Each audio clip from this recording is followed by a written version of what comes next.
G'day guys, I'm Kwackajack, and this is a 2021 Honda CB650R. This is the Lambs model, and we are going to take it out for our first ride and review, which I'll show you in just a moment. But before we do, let's have a look around at some of its key features. For the engine, the CB650 has got a 649cc inline 4 cylinder that here on the restricted model produces around 47 horsepower. Keep in mind that this can be unrestricted to get the full 82 horsepower that it is capable of making. They've equipped it with some quality turny and stoppy bits as well, with shower big piston forks up front and an adjustable shock at the back. For its brakes, there are two 310mm discs at the front and a single 240 at the rear that are both bitten with Nissan calipers, and the bike comes with dual channel ABS. It is sitting on the road with a wet weight of 202 kilograms, and you'll be sitting on it at a height of 810mm. And there is a slightly leaned forward yet upright stable seating position.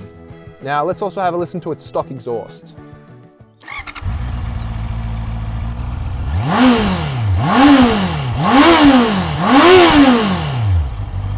I also want to take a second to thank our friends over at Team Moto Kawasaki in Bowen Hills. They're the guys that lent me this bike. If you're in the market for a new or used motorcycle, make sure you go and check them out. They've got a huge range, and they're actually my local motorcycle dealership. But without further ado, let's hop on and go for a ride. Oh, it sounds pretty good. Alrighty, let's take you for a spin. So we are on a 2021 Honda CB650R. This is the Lambs model, so that means that it is restricted in how much power it can make, right? So it's sitting at around the 46 to 48 horsepower. That's about as much as you can have on a restricted bike here in Australia, similar to your A2 license overseas. In terms of its engine though, it's got a 650cc inline 4 cylinder, which is quite rare for this class of motorcycle.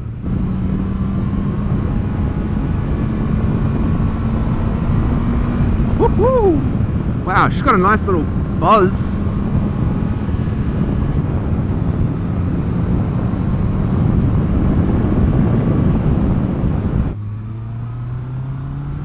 Listen to that.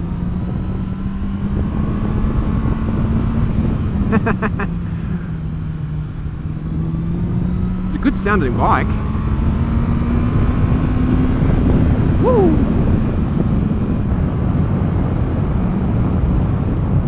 Whoa! Well, brake test. They seem to do a pretty good job.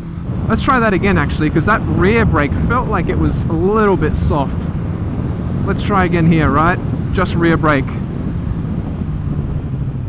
Yeah, it's not the best in the world. The front one, just front. Yeah, the front one's got enough bite. So the rear brake is a little bit soft. Not super confidence inspiring. It's a vibey little motor, isn't it? Wow.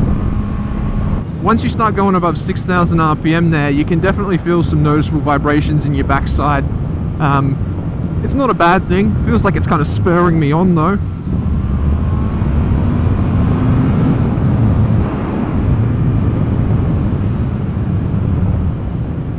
Well, it's got more than enough passing power.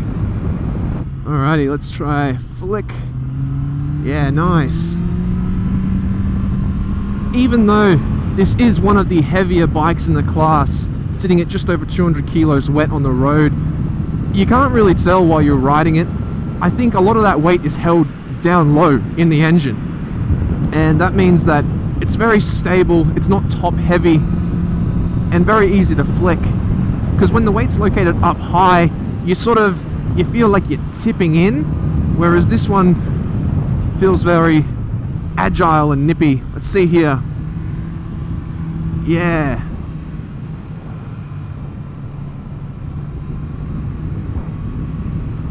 Beautiful. This shower suspension does a good job. The inline 4, it's a racier feeling engine, you know what I mean? It feels like it revs quite high, it's quite vibey.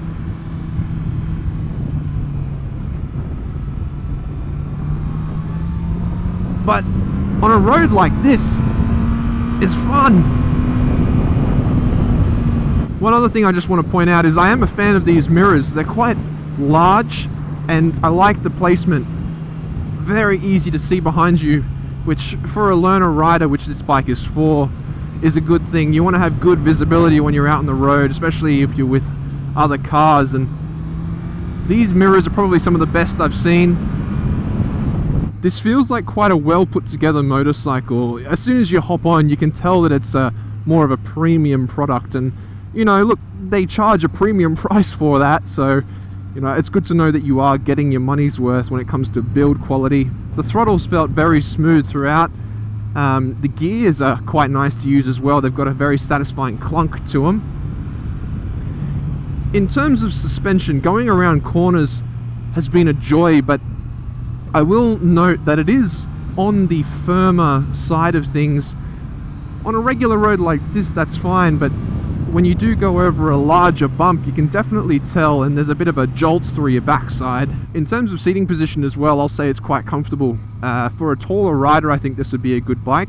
You're sitting at 810 millimeters on this seat, and you are quite upright. However, it's probably one of the more forward-facing nakeds in this sort of range, because I feel like I am sort of outstretched with my handlebars here. My arms are almost straight. Now that we're going a bit slower around town, all of those noticeable vibrations that I was having before through my bum are gone. It's very, very tame now. I think this would be a good bike for city riding. Honda claims that they have majority of their torque and power lower down in the range, so a lot of low to mid-range grunt, and you can definitely tell that. Obviously, if you had the full unrestricted bike, you'd have much more of a top end, but on this restricted model, I am a fan of how the power is delivered. It does feel like it's revving higher. Like right now, I'm only at around 4,000 RPM, but it feels like it's revving higher. So I find myself on this motorcycle being in a higher gear than I would normally on another one. I wish that rear brake had a little more bite to it though. Thankfully, the front one's strong enough, and when used in conjunction, has pretty good stopping power. Ooh, I like that growl.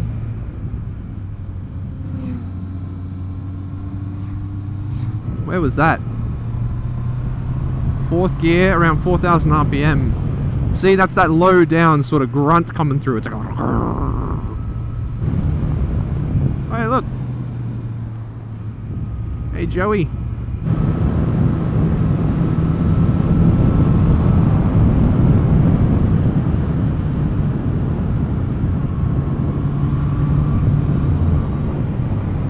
This feels like a very capable and all-round sort of motorcycle. It can definitely carve some corners if that's what you want to do. That suspension is very, very capable. You do have some adjustability at the back as well, so if you want to tighten it or loosen it up, you can do that. It is a racier feeling engine, and it does spur you on. As soon as I hit that 6,000 RPM mark, let's go, I'll start to feel those vibrations, yeah, through the bum. It's a little bit of a bum tickler. Okay, so now that we're stuck going a little bit slower, let's talk about the competition and where this bike sort of sits. Because it is a very crowded space where this bike lives. You've got the MT-07, you've got Kawi's Z500 and 650 now, you've got the Triumph Trident 660 and others, so there are a lot of players in this market.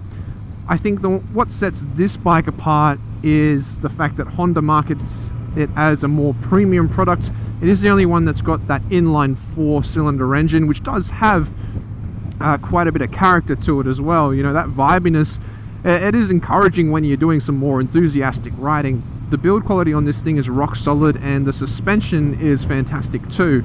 So even though this isn't a more premium motorcycle and it lives at the top of the range in terms of price for the class, it doesn't mean that it's any less popular. People are still willing to pay a lot of money for them, and that's because they are a well-built and a great all-rounder. It just shows that Honda understands that people are willing to pay for a premium product if it's done right, and obviously they've been around for a long time and they know how to deliver on that promise. I'll give it a little kick.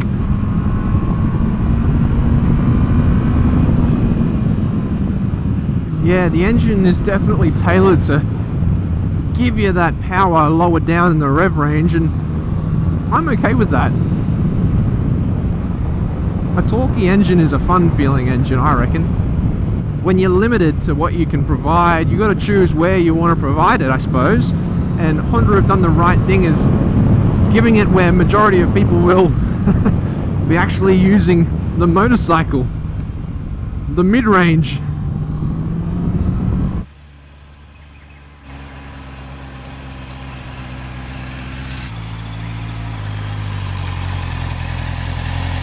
So what are my final thoughts? Well, overall I actually really like it. I was worried coming into this review that I might think it was too heavy, a bit underpowered and too expensive. While it is definitely towards the upper range of price for this class of motorcycle, thankfully what we're getting is a premium product. The build quality here is rock solid, and you can tell that as soon as you hop on the bike. There's nothing loose, there's nothing rattling. I also like the simple and, as they call it, neo-retro design. It feels a bit more grown up. That sort of sums up the rest of the experience here too. If a parallel twin is a toddler, a triple is a raucous teenager, then an inline 4 feels like an adult. Its smooth delivery of power is satisfying, and you can tell that Honda has chosen to give you power lower down in the low to mid-range, where most people are more likely to use it. When you do go above 6,000 RPM, it does liven up and has some vibrations through the seat as if to spur you on. While the vibrations aren't too extreme, it is a bit of a bum tickler. I was also impressed with the handling. The shower system equipped is very capable, and thankfully the weight that I mentioned previously isn't an issue. Because it holds a lot of its weight lower down, it does feel quite planted on the road and not top heavy, so it's easy to flick around without it complaining.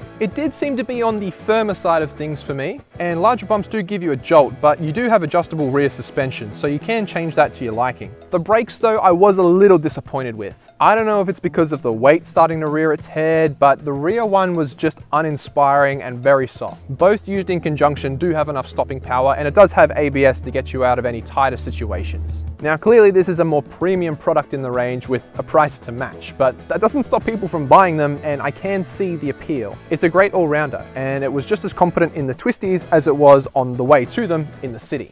I appreciated the smoothness of the throttle and the satisfying clink of the gears. The riding position was comfortable, and I think it would be a good bike for taller riders.